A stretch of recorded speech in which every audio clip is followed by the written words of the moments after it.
You service your car every year, so why not your mower? A yearly service at an authorised service dealer keeps your machine in great condition and should last you a lifetime. Yearly servicing is required for the full length of the warranty to apply.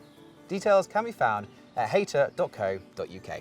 Washing your mower after every cut couldn't be easier, thanks to the easy wash port. Simply connect your hose and the water is directed by the fantail.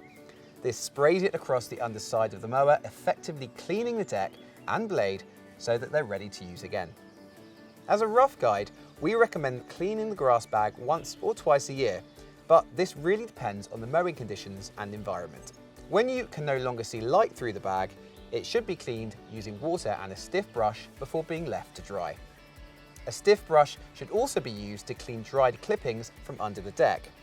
Be sure to disconnect the spark plug first and then turn the mower exhaust side down. When you reach the end of the season, it's recommended that you change your engine oil, and we also recommend using our Hayter engine oil and fuel additive for great results. When storing your mower, a Hayter lawnmower cover offers storage protection by preventing moisture and helps keep your Hayter mower in great condition.